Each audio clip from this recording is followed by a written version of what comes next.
मुनगंटीवार साहेब तुमच्याशी आमचं वैर नाही. मुनगंटीवार साहेबाच्या तोंडावरची गोष्ट, पण आम्हाला मोदी नाही पाहिजे. ठीक आहे, वॅक्सिनच्या सर्टिफिकेटवर फोटो, पेट्रोल पंपावर फोटो, ते स्टॅच्यू उभारले, 6.5 लाख रुपये रेल्वे स्टेशनवर स्टॅच्यू उभारले, सेल्फी पॉइंट. कोणी सेल्फी नाही काढत, कुत्रे मुतून जाते त्याच्या. माऊलीच्या उदरात या स्वराज्याचा सूर्य जन्मला, अशा राजमाता राष्ट्रमाता जिजाऊ, स्वराज्याचे संस्थापक छत्रपती शिवाजी महाराज, स्वराज्याचे संरक्षक छत्रपती संभाजी महाराज, ज्या माणसाने माणसाला माणूस म्हणून जगण्याचा अधिकार दिला असे भारतीय राज्यघटनेचे शिल्पकार डॉक्टर बाबासाहेब आंबेडकर, ज्या मायमाऊलीनं या भारतातील स्त्रियांना शिक्षणाचा हक्क प्राप्त करून दिला अशा क्रांतीज्योती ज्ञानज्योती सावित्रीबाई फुले,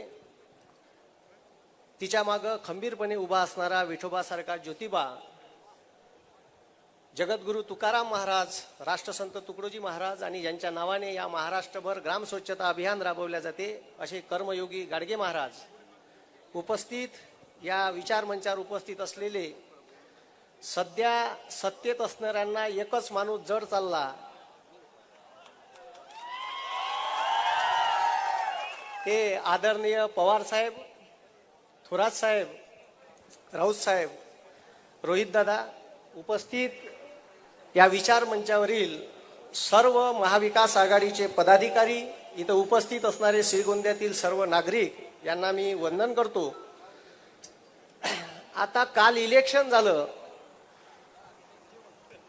आणि काल इलेक्शन मध्ये रुपाली ताईनं मशीनचं पूजन केलं. तुम्ही पाहिलं का?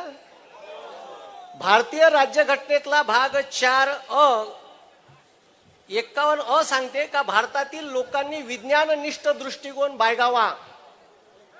हे भोटक्याले भविष्यात का शिकवण ह्या प्रश्न आहे.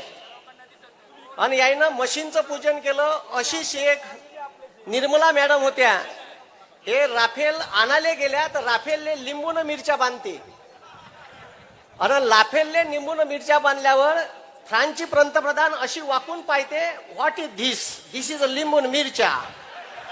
आता मला सांगा का जेव्हा लिंबून मिरच्या पूजन केलं त्याच्याबद्दल वाद नाही राफेलचं, पण तुम्ही लिंबून मिरच्या बांधून काय या पोराच्या भविष्याने काय तुम्ही दिशा देणार आहे का? हे पोट्टे भविष्यात का शिकन का? तिकडून जर पाकिस्ताननं एखादा बॉम्ब आपल्या विमानावर टाकला तर लिंबून मिरच्या पाहून वापस जाणार आहे का? मग असे खतरनाक लोक या देशाला लाभून राहिले. सध्या विषय दाढीवाल्याचा आहे. या देशाचा सत्यानाश एका माणसानं केला, ज्याला 10 वर्षात आपण सत्यात बसवलं. तो स्वतः म्हणते मी अनफड गवार आहे, आणि त्याचा तडीपार सोबती तो म्हणते का आमच्या देशाची पंतप्रधानाची ही डिग्री आहे, आणि ते MA एंटायर पॉलिटिक्स नावाच्या विषयात आहे. असा विषयच भारतात नाही आहे, त्याच्यात डिग्री घेतली आमच्या पंतप्रधानानं. आणि डिग्री सर्टिफिकेट 1978चं आहे. केव्हाचा आहे? 78चं. आणि त्याच्यावरचा जो फंड आहे तो 93 पैदा झाला. आणि त्याच्यात युनिव्हर्सिटीचं स्पेलिंग चुकीचं आहे. म्हणजे हे कॉप्या करते साले, कमीत कमी लोकांना दिसू तर नका का तुम्ही कॉप्या करून राहिले नाही का? म्हणते काँग्रेसनं का दिलं या देशाला 70 वर्षात? तुम्ही जे इकून राहिले ना ते काँग्रेसनं दिलं. या देशात इस्रो, जिथं तुम्ही झेंडा घेऊन जाता चंद्रयानचा हलवाले, चंद्रयान उडवायच्या वेळेस गेला होता या बापूसाहेब तिथं. हे 29 आहे. जिथं गेलं तिथं चंद्रयान उतरलं नाही. ते मॅच पाहायला गेलं तिथं.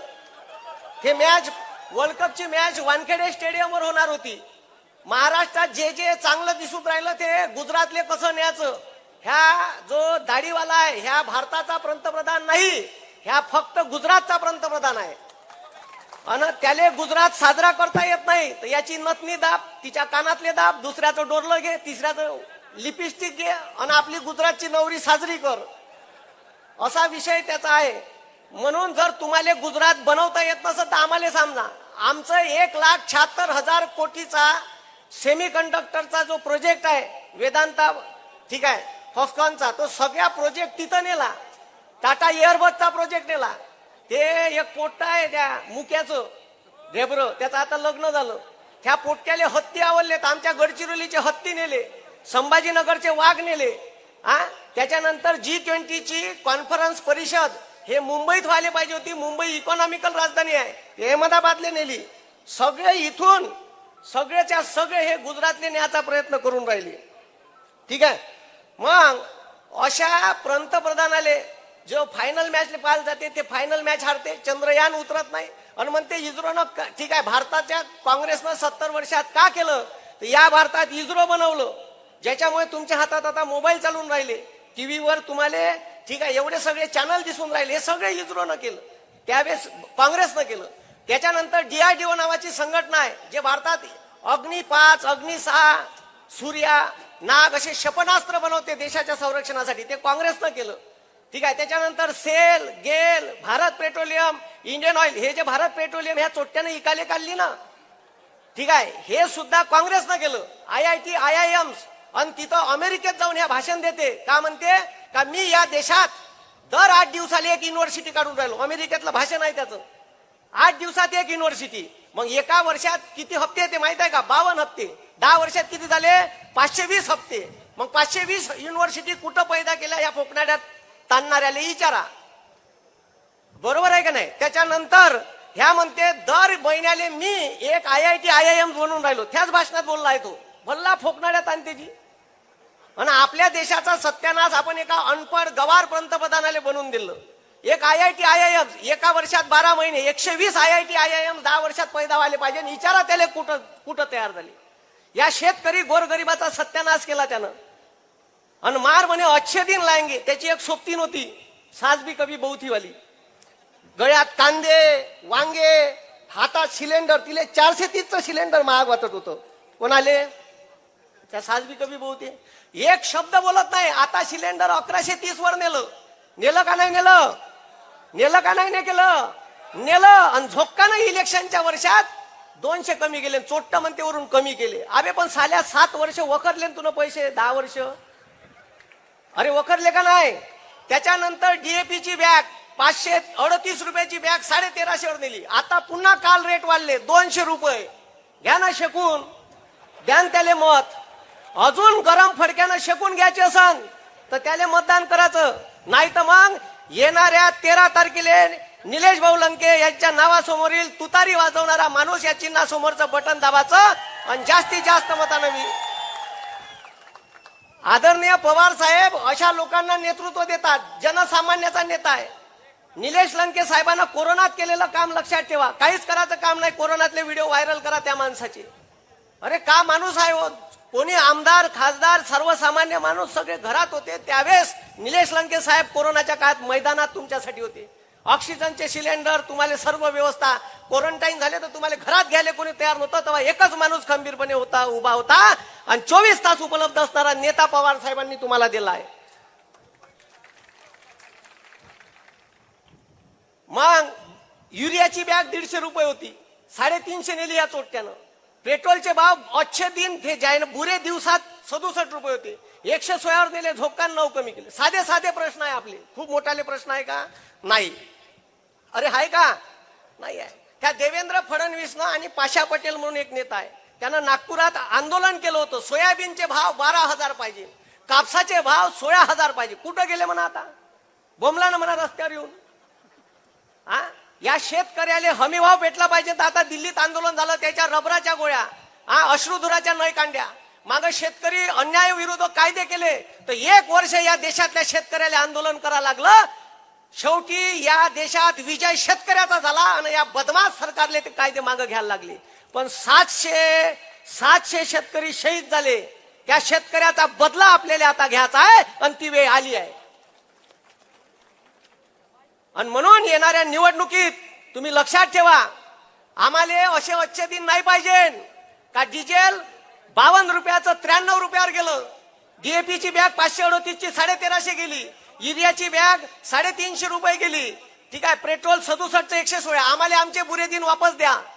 आमचे बुरे दिन पाहिजे, आम्हाला अच्छे दिन पाहिजे नाही.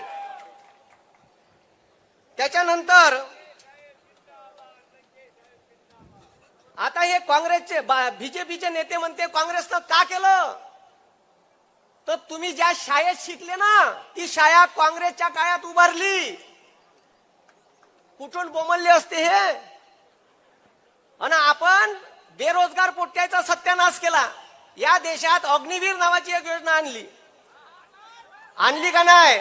शेतकरी, गोरगरीब, कष्टकरी, रिक्षावाला, बंडीवाल्याचं पोरग सकाळी 4 वाजता उठून या रस्त्यानं धावते, दिवसभर लायब्ररीत अभ्यास करते. आणि या बदमाश चोट्यानं का केलं?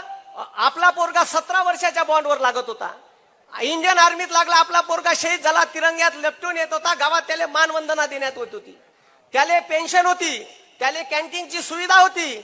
हे सगळ्याच्या सगळ्या या मोदी सरकारनं दाढीवाल्यानं काढलं. आणि आपल्या पोराले 4 वर्षाच्या बॉन्डवर घेणारा हे चोट्ट, आपलं पोरग 19व्या वर्षी लागन आणि 17व्या वर्षी रिटायर्ड होईल. लग्नाच्या वयात रिटायर करणारा एकमेव पंतप्रधान या देशाला लाभला तो ह्या दाढीवाला. म्हणून हे लक्षात ठेवा. मी 700 किलोमीटर वरून इथं आलो आहे तुम्हाला सांगासाठी. इतिहास लिहिला जाईल तुमचा, इतिहास लिहिला जाईल का या देशात शेतकरी आत्महत्या करून राहिले होते, त्याच्या शेतमालाले भाव नव्हता भेटून राहिला. ठीक आहे, या मोदीनं 4 दिवसाच्या अगोदर एक GR काढला का गुजरातचा पांढरा 2000 मेट्रिक टन कांदा आम्ही निर्यात करतो. गुजरातचा कांदा निर्यात करायला परवानगी दिली, पण महाराष्ट्राचा कांदा निर्यात करायला परवानगी नाही दिली. बवाल झाला तर आता दिल्ली. असा पंतप्रधान भेटला या देशाला. हा, इथं दुष्काळ परिस्थिती आहे. दुधाचे भाव 34 रुपये होते, ह्या चोट्यानं 22 वर आणून ठेवले. द्या ना मत, घ्या ना शेकून, द्यान का मत आहे? ठीक आहे, आमचा उमेदवार आहे निलेश लंके, सर्वसामान्याचा पोरगा. म्हणून पवार साहेब तुम्हाला सांगतो, ठीक आहे, आता हे जर प्रचार करायला गेले त्याच्यापाशी सांगाले लोकांपाशी विषय नाही का आम्ही का डेव्हलपमेंट केलं, मग का करायचं? तर यायनं का केलं? पार्टी फोड, सुरत मार्गे गुवाहाटी. मान्य उद्धव ठाकरे साहेबाचा पक्ष बोलला, बाळासाहेब ठाकरे साहेबाचा पक्ष बोलला, चिन्ह चोरून नेलं. मग आता का करायचं? तर मान्य शरद पवार साहेबाचा पक्ष बोलला, घड्याळ चोरून नेली का नाही? हा, मग आता लक्षात ठेवा, येणाऱ्या 13 तारखेला एवढं भरभरून मतदान निलेश लंके साहेबाले करा, एवढं भरभरून मतदान करा का 4 तारखेला जेव्हा रिझल्ट राहील, 4 तारखेला जेव्हा रिझल्ट राहील आणि सकाळी 7 वाजता काउंटिंग सुरू होईल तर ते घड्याळ 10 वाजून 10 मिनिटांना बंद पडलं पाहिजे. आणि ते घड्याळ पवार साहेबाच्या चरणी आणून टाकन ते ज्यानं चोरून नेलं. कारण त्या घड्याळीची चाबी एकाच माणसाच्या हातात आहे, मान्य पवार साहेबाच्या. ते घड्याळ चालू कसं करायचं ते पवार साहेबांनाच माहित आहे. आणि येऊन जाऊन नरेंद्र मोदीच्या सभा चालू आहे या भारतात, महाराष्ट्रात, जिथं तिथं सभा, जिथं तिथं सभा. एवढ्या चक्रा काऊन मारा लागून राहिले? तर आपल्याला इंडिया अलायन्सचे 273 सदस्य निवडून आणायचे आणि सरकार आपलंच बसलं पाहिजे, तरच आपल्याला न्याय भेटल. म्हणून येणाऱ्या काळात जर 10-15 सदस्य 273 ले कमी पडले तर एकच माणूस आहे का ह्या आकड्याचा जादूगार आहे या भारतात, एकमेव नेता आहे मान्य शरद पवार साहेब. म्हणून या माणसाच्या मागे ते लागले आहे. म्हणून आपल्याला आपण खंबीरपणे पवार साहेबाच्या पाठीशी उभं राहायचं आहे आणि आपल्या इंडिया अलायन्सचा एक उमेदवार निवडून आणायचा आहे. सगळे महाराष्ट्रात, मी विदर्भातून आलो, 11 जागाचं इलेक्शन झालं, तिथं नितीन गडकरीची सीट डामाडोल आहे, 50 मतांना येऊ शकते, नाही तर 50 मतांना गड्ड्यात जाईल. ठीक आहे, समजलं का? लोक काय म्हणते माहित आहे का? वडेट्टीवार साहेबाच्या मतदारसंघात फिरलो, लोक काय म्हणते माहित आहे? वडेट्टीवार साहेब, मुनगंटीवार साहेब तुमच्याशी आमचं वैर नाही, मुनगंटीवार साहेबाच्या तोंडावरची गोष्ट, पण आम्हाला मोदी नाही पाहिजे. ठीक आहे, अक्षरशः लोक कंटाळून गेले. ठीक आहे, वॅक्सिनच्या सर्टिफिकेटवर फोटो, पेट्रोल पंपावर फोटो, ते स्टॅच्यू उभारले, 6.5 लाख रुपये रेल्वे स्टेशनवर स्टॅच्यू उभारले, सेल्फी पॉइंट. कोणी सेल्फी नाही काढत, कुत्रे मुतून जाते त्याच्या. कोणाचे पैसे? सर्वसामान्य जनतेचा पैसा आहे, उधळून राहिला मोदी. म्हणून हे लक्षात ठेवा का येणाऱ्या निवडणुकीत त्याची जागा दाखवा. ठीक आहे, माझं एवढंच म्हणणं राहील का आपल्या सर्वसामान्य शेतकरी जगला पाहिजे, बेरोजगार पोट्याला रोजगार भेटले पाहिजे. ठीक आहे, सर्वसामान्य जनतेला न्याय भेटला पाहिजे. म्हणून आदरणीय पवार साहेबाच्या पाठीशी उभं राहा आणि निलेश लंके साहेबांना जास्तीत जास्त मतांनी निवडून आणा. येणाऱ्या 7 तारखेला तुम्ही मतदार म्हणून, ठीक आहे, तुमची हे जबाबदारी बनते. प्रत्येकानं 10-10 मताची, 20-20 मताची जबाबदारी घ्या. हे 13 तारीख. ठीक आहे, आणि तुम्ही एवढं लक्षात ठेवा का ह्या मी आवाज देतो, आवाज तिकडं घड्याळवाल्यापाशी गेला पाहिजे आणि तिकडं दाढीवाल्यापाशी बी गेला पाहिजे. ठीक आहे, बोला छत्रपती शिवाजी महाराज की, छत्रपती शिवाजी महाराज की. आवाज जोराने येऊ द्या. राम कृष्ण हरी, राम कृष्ण हरी. धन्यवाद. देश विदेशातील प्रत्येक घडामोडींचे लाईव्ह अपडेट मिळवण्यासाठी आता साम टीव्हीच्या सर्व सोशल मीडिया प्लॅटफॉर्मला लाईक, फॉलो आणि सबस्क्राईब करा. तसंच सर्व नोटिफिकेशनसाठी बेल आयकॉन प्रेस करायला विसरू नका.